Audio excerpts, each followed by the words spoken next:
Welcome.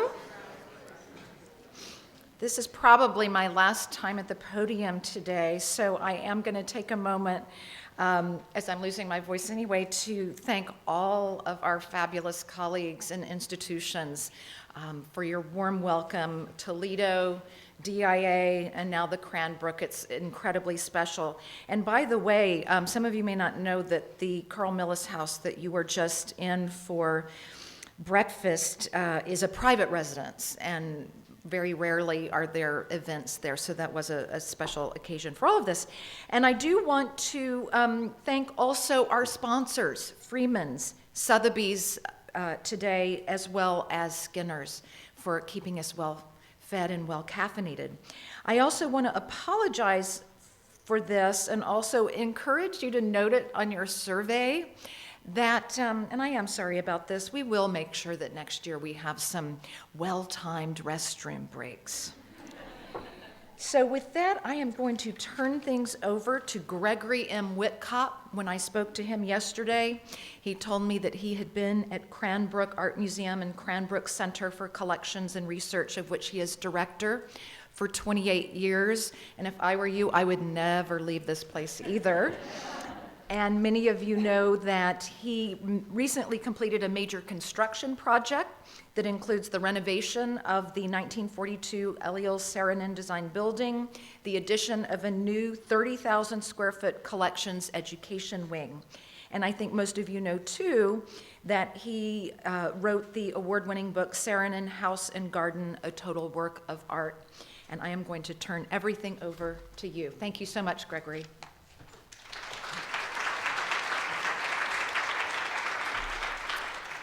Well, thank you very, very much, and welcome everyone to Cranbrook, in particular Cranbrook Art Museum. I'd like to, before I get started, I'm really welcoming you on behalf of many of my colleagues here at the Art Museum. I'd like to introduce Laura Mott down in the first row. Laura is our Curator of Contemporary Art and Design. And Shelley Salem, Shelley over here, she is our Jean and Ralph Graham Collections Fellow, part of our curatorial team. And then Shoshana Resnikoff, are you out there anywhere? Apparently not, but you'll have a chance to meet all of them as you tour around the museum during your very ample lunch break.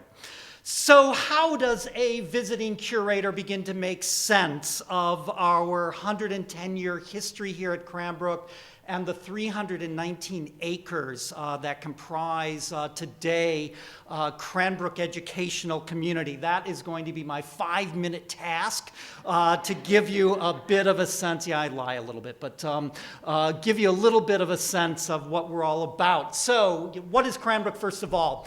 Our founders were George and Ellen Booth, newspaper publishers. The Detroit News today is the legacy of their company. It was actually George that married into an uber wealthy family, the Scripps family. Those of you on the California coast know of various Scripps named institutions out there. It's all part of the same family in the late 19th century. On the right is really the first major architectural project here at Cranbrook. Cranbrook House, their own manor home, completed in 1908 and then 1918, designed by Albert Kahn, who, as you've been touring around Detroit a little bit, is the architect of so many of the famous factories that are now waiting to be repurposed. The other person, though, I really want to introduce you to, and you'll see the home that he and his wife Loya created, is Aeliosarn. And Aeliosarn came to Cranbrook in the early 1920s via the Chicago Tribune Tower competition in Chicago, and partnered then with George Booth for about 25 years. This was an amazing partnership between a very enlightened patron and a very talented architect. I mean, a relationship like this rarely unfolds and rarely lasts for a 25-year period, and that's really the reason why we have such an amazing architectural campus here. On the screen is his home that he left in Finland when they came to Cranbrook, although for most of their lives they continued to return to Finland each summer to Vitrosk, which is now a museum in Finland. So Cranbrook today, we're just fast forwarding over about 100 years of history here. We often say that if you're living in the immediate Oakland County area, the county that we are in, you know about Cranbrook as a great pre-kindergarten through 12th grade school system. If you're in the surrounding 5-6 counties, you've probably been to Cranbrook on a bus because you went to Cranbrook Institute of Science. However, once you cross the borders of Michigan, people only know about us because of the Art Academy and Art Museum. But 80% of Cranbrook today is a pre-kindergarten through 12th grade school system, 1,666 students in that system, making it the 9th largest private independent school in the nation, with the largest being the one that President Obama went to in Hawaii. On the screen here is what was originally a single-sex boys' high school campus, and then on the right, the dining hall of the original girls' high school. The model that we employ today is that the elementary school is coeducational.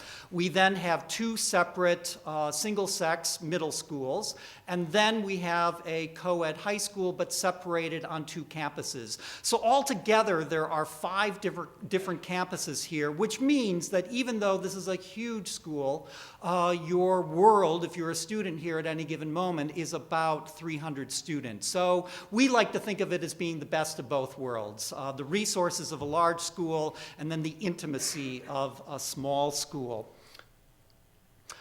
We continue to take architecture very, very seriously here at Cranbrook. The entire campus is a National Historic Landmark, not for any particular building, but for all of the buildings and the campus plan. So when we build, we turn to world-class architects. In the last decade and a half or so, 2 of the buildings that we added on the left was the Williams Natatorium by Todd Williams and Billy Chen. Todd Williams actually went through the high school system here at Cranbrook, was from Bloomfield Hills, and he considers this to be one of his most special buildings. And yes, if you spend enough money on a swimming pool and are attentive to the details, you get to call it a natatorium. On the right-hand side is actually the first of this wave of building done by Peter Rose, the Canadian architect who at the time was based in Boston, known among other buildings for the Canadian Centre for Architecture in Montreal. This is the Early Childhood Development Center where our pre-kindergarten and kindergarten classes are housed on our campus. And then, so that's 80%. 5% of Cranbrook is Michigan's largest earth sciences and natural history museum. It started with the gem and mineral collection that you see on the left. I often say that the Booths had a vision, but they didn't have a plan. The way that this developed, they had a layover by train in Denver, found themselves in a gem and mineral store, thought that this would be of inspiration to the artists at Cranbrook, bought out the store, had it shipped to Cranbrook, and established what ultimately grew into our Natural History Museum. Again, another world-class architect. Stephen Hall did an addition to the Institute of Science in the late 90s. This was his very first art museum. So those of you that have the opportunity to work in some of his more recent ones, he worked out all the bugs here at Cranbrook. And then finally, 10% of Cranbrook is the Academy of Art, and with that, Cranbrook Art Museum. On the right is another world-class architectural addition. The new studio building, I guess it's kind of like the Neue Gallery in Berlin. It will forever be the new studio building, completed in 2002, the same week that Rafael Moneo dedicated the Catholic Cathedral in Los Angeles. He came to the United States for the same two dedications. Just briefly, what is this Academy of Art? First of all, it's strictly a graduate program. There's no undergraduate aspect. We kind of lopped off the cash cows and decided that we would just focus on the ones that all want full ride scholarships. It's divided into 10 departments, just one faculty member per department, about 15 students in each department. So if you're coming here on the left there to study three-dimensional design, product design with Scott Klinker, you have a group of cohorts of about 15 people, 7 and 8 first-year students, 7, 8 second-year students. Most all the students are living on campus. They all have their studio on campus. The artists and residents all live on campus. They all have their studio on campus. So it's almost this European model where you are immersed in this 24/7 environment of living and working and playing in the same environment here. Finally, the Art Museum. The building that you're in, this is a little later edition, but this was the final Aeliosarn project at Cranbrook, completed in 1942, although our history we opened to the public in another building on the campus in 1930, at a moment when there were only 5 art museums in the entire state of Michigan. Most of the bronze sculptures that you are going to encounter on the campus are the work of Carl Milles, the Swedish sculptor who was here from 1931 to 1951, and in whose home you were having breakfast this morning, although it is now the home of whoever the head of the art school is, and right now it is Reed Kroloff, and so you were really his guests in Milles' house this morning. Our collection, we have about 6,000 works in our collection. We start with the arts and crafts movement, move forward. We collect very broadly, though, within art, architecture, and design, although we have a special interest in reflecting the history of Cranbrook and the people that have studied and taught at Cranbrook. Beautiful Mae Morris bed hanging on the left, and then a little bit more recent graduate of the Academy, the Brooklyn-based artist Tony Metelli, who graduated in the sculpture department here in '95, very much conscious of this Carl Milles tradition at Cranbrook. We, as you'll experience today, actually privilege our temporary exhibitions. It's rare that we have the museum filled with our permanent collection, so in that respect, we kind of operate like a contemporary Kunsthalle. Some 2 very recent projects. On the left, My Brain is in My Inkstand, a quote from the 19th century philosopher Charles Peirce. That was our winter exhibition. We worked with a guest curator, in this case, Nina Samuel, who was at the Bard in New York City for a while and now is back in Berlin. And last year, we also worked with one of the artists in residence, Anders Ruold, Danish ceramist, who heads the program at the Academy now. He did an installation in Sarnen House, which you'll have a chance to see a little bit later. Upcoming in June, on June 20th, we opened 5 new exhibitions. Laura Mott, our new curator, is at the center of them. One of them is going to be a Warhol on vinyl exhibition. The most complete collection of his record covers anywhere in the world was recently donated to us by a board member. And yes, we'd be more than happy to send this on the road when it closes here at Cranbrook.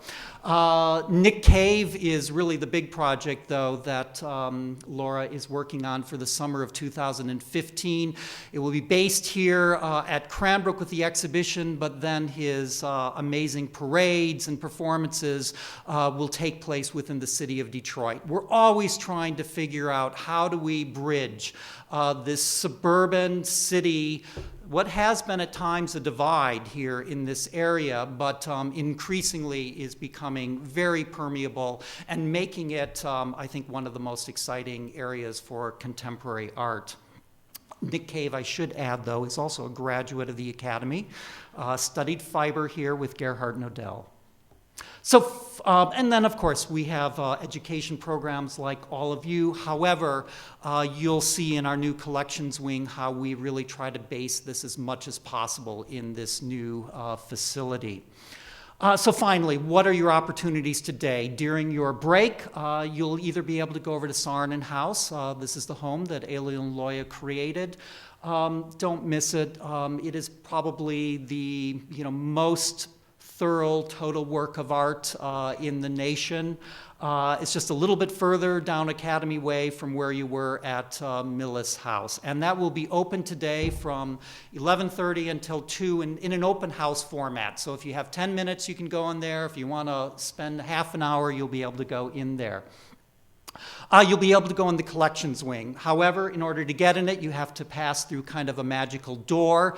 That means you'll have to go with one of my colleagues, which means we will have tours, about 20-minute tours that will be departing every 15 minutes, starting at about 11:45. We'll be taking about 25 people into the vault at a time. So if you miss the first one, just come back in 15 minutes later, and we'll keep doing that. Another view of this great, the main vault on the top of this 3-story building. And then finally, the last image here, the graduate degree exhibition. So each year at this time, we sweep out the entire museum.